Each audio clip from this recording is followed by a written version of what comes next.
Yo tout le monde, c'est Swiss Motoboy, j'espère que vous allez bien. C'est une petite intro à cette vidéo que je me permets de faire parce qu'en fait c'est une vidéo que je vais reposter. Je l'avais déjà postée l'année passée, mais pour une raison qui m'échappe, elle a eu un bug et donc on pouvait que voir environ la moitié de la vidéo. Donc là je vous la reposte en entier. Pour ceux qui l'auraient déjà vu, je mets un lien dans les commentaires. Vous pouvez aller cliquer pour aller voir juste la suite, si ça vous intéresse. Et puis sur ce, je vous dis bonne vidéo.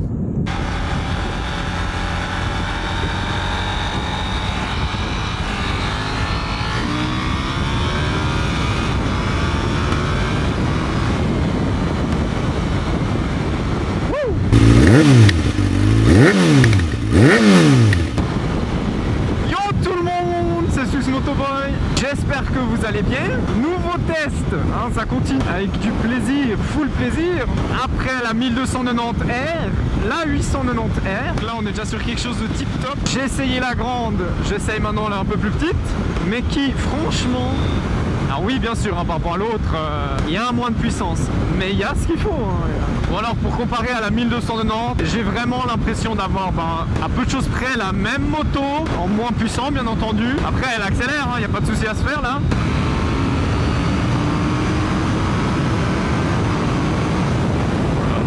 Ouais là il n'y a pas de souci à se faire. Après ce qui est aussi assez spécial c'est que l'endroit où je peux aller coller mes jambes, c'est presque aussi large que ma MSX. En tout cas, ce que j'aime bien, c'est sa légèreté, elle se manie bien. Il faut voir dans les virages parce que c'est vrai que pour l'instant, elle me semble pas spécialement plus maniable que la 1290. Alors que en termes de poids...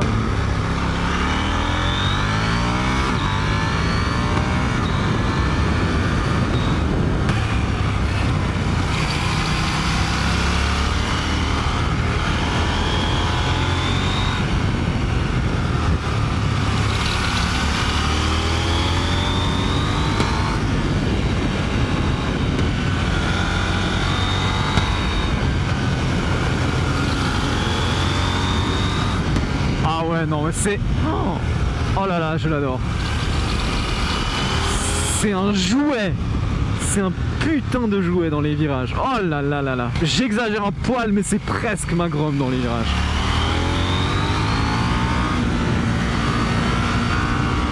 Oh là là, non mais elle est incroyable.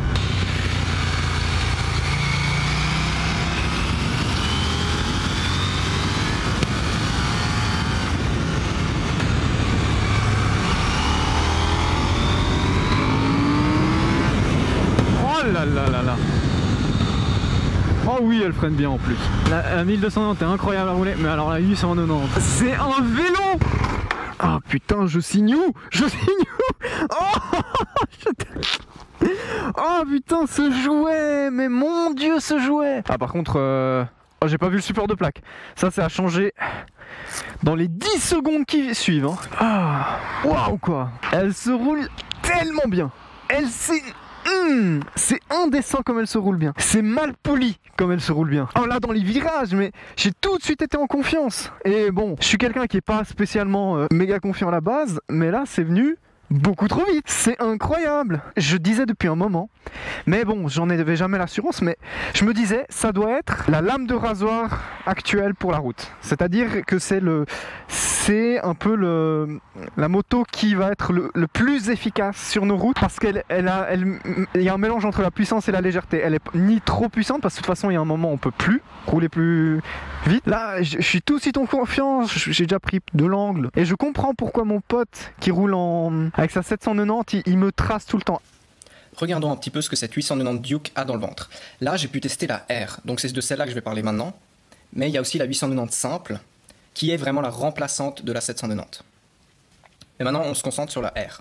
Donc elle est équipée d'un moteur de 889 cm3, développant 121 chevaux ou 89 kW, et également 99 Nm de couple. C'est un moteur bicylindre parallèle 4 temps. Au niveau des freins, elle est équipée d'étriers monobloc Brembo Stylema avec disque de 320 mm à l'avant et d'un étrier flottant Brembo avec un disque de 240 mm à l'arrière. Au niveau des fourches, que ce soit à l'avant ou l'amortisseur à l'arrière, c'est du VP Apex totalement réglable. Le réservoir, lui, peut contenir 14 litres d'essence. La hauteur de selle est de 834 mm. Et le poids net, donc là, qu'est-ce qu'on entend sous poids net? Pour moi, le poids net, c'est le poids sans aucun liquide. Et là, elle est à 166 kg. Mais je me suis quand même demandé quelle était la différence entre le modèle normal et le modèle R. Et en fait, il y a plus de différences que ce que je pensais.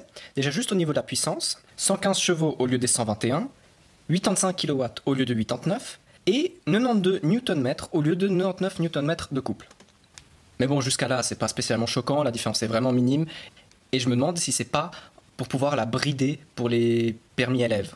Mais j'en suis pas certain, je vous laisse me redire, parce que moi je pensais que la puissance maximale était de 70 kW. Redites-moi si vous êtes calé sur ce sujet. Ensuite, les étriers ne sont plus des Brembo, et le disque avant est plus petit de 20 mm. La normale est aussi un petit peu plus lourde, 169 kg au lieu de 166. Et même la hauteur de selle change, 820 mm au lieu des 834 de la R. Donc clairement plus de différence que pensé. Mais maintenant, j'en ai peut-être loupé quelques-unes, mais dans les données que j'ai tendance à regarder et que j'ai tendance à vous mettre en avant, c'est vraiment ce qui change. Et faut dire qu'à ce niveau-là, il y a quand même beaucoup de différences. Oui, et avant de repasser à la vidéo, je voulais juste préciser pour ceux qui se demandaient, là, les images que vous aviez en fond, elles sont accélérées, hein. C'est pas moi qui roule comme ça. Enfin voilà, allez, on retourne sur la vidéo. Non, franchement, waouh quoi. Waouh. En tout cas là, vraiment pour Saint-Cerf, qui est vraiment une route poil plus exigeante, où je m'amuse presque plus avec ma 125 qui est légère et agile, ben là, la moto elle est dans son univers. C'est là où elle est le plus efficace. C'est incroyable. Allez, c'est reparti. Et puis aussi là, pour les pieds, hein, bonne pointe de pied, surtout qu'ils annonçaient à 840 la hauteur. Alors je sais pas, soit elle est rabaissée, parce que ça m'étonne quand même que je touche aussi bien, soit c'est juste que au niveau de l'entrejambe c'est fin quoi. Et ça on prend avec plaisir.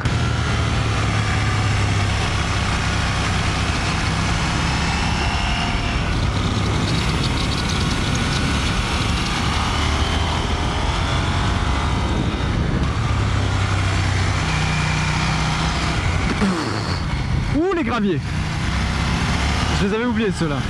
Après ce qui est très agréable, et là je compare à ma ZX6R, c'est que à la sortie de virage, ça vient direct quoi. Il n'y a pas besoin de mettre une vitesse trop basse théoriquement pour pouvoir reprendre un minimum.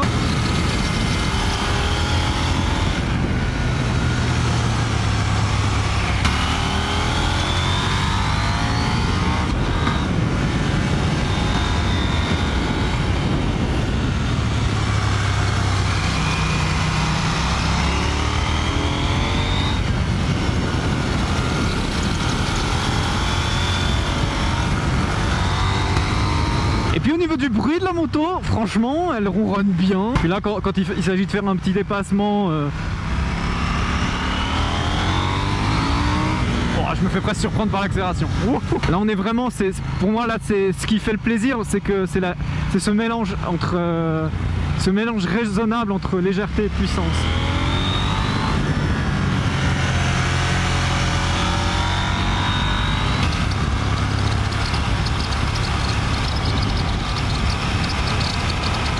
Par contre, elle couine de ouf là.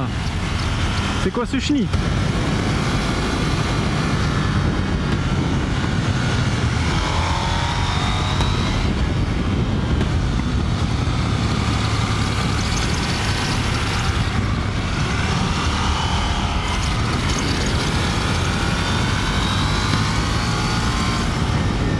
Ah non, elle est dans les virages, elle est incroyable à rouler. Autant la 1290, j'en aurais pas ressenti absolument ce besoin de refaire une montée. Mais avec celle-ci, au moment où je suis arrivé en haut, j'ai fait non. Alors ça, je peux pas rester comme ça juste avec une montée, il faut que j'aille refaire. J'ai vraiment pas grand chose à lui dire hein, cette moto. Elle est légère, elle est puissante, elle est agile, elle a des bons freins. Je suis choqué comme j'ai kiffé dans les virages là. Ça m'appelle vraiment un peu ma MSX, dit bêtement. C'est genre... tu prends ma MSX, alors bien sûr un peu plus lourde, hein, faut quand même, voilà, enfin un peu beaucoup, mais c'est ma MSX sauf que tu lui as mis un moteur quoi. Mais en termes d'agilité, on est sur quelque chose d'assez presque équivalent. Alors voilà, on a quand même, je pense, une soixantaine de kilos de différence, qui eux, faut quand même en tenir compte. Alors vraiment, à choisir 1290, 890, honnêtement, de toute façon, 890 là, elle m'a 100 fois plus plu. Hein. Écoutez, cette moto là, indécente, mais indécente d'efficacité. Elle n'est pas super puissante, mais suffisamment pour S'il y a besoin de faire un dépassement, tu le feras. Si sur l'autoroute, je me sens pas en manque de puissance. Alors de toute façon, je pense que avec une 900, t'es jamais en manque de puissance déjà. Donc voilà. Déjà avec une 600 sportive et bon, une 600 normale, je pense sur l'autoroute ça va. Tu vois, donc, mais non là, non. Écoutez, pour moi, c'est ce que avec ce que j'avais lu dessus, etc. Mais ça confirme un peu mes dires. Je pense que c'est un peu le petit bijou actuel. Bon les gens, petit tour encore de Morges pour voir un peu dans des conditions un peu plus lentes, mais honnêtement, on sait ce qu'elle vaut et elle vaut. Non franchement, son seul petit point négatif là que je pourrais lui donner, c'est au niveau de la selle. La selle, elle est pas incroyable. Je la ressens déjà gentiment. Puis bah, pour rester vraiment sur la même famille de véhicules, actuellement là, la puissance de la Duke, elle me manque pas du tout quoi. Disons pour moi là, il y a clairement une différence entre de la puissance utile et de la puissance inutile. Et la 1290 comme la RSV4 que j'ai testé avant, elles ont, je pense, quand même un poil de puissance inutile. Donc tu ne vas pas les amener peut-être sur circuit ou des trucs comme ça. Celle-ci vraiment là sur route, ouais, elle est bien. Ah là là, c'est bête. Incroyable. Incroyable. Bon, on va rester sur ce petit plein d'essence ensemble. Bon bah j'espère que la vidéo vous aura plu. N'hésitez pas à laisser un petit commentaire, à dire comment vous avez trouvé, à partager la vidéo, à vous abonner, à liker. Comme d'hab quoi.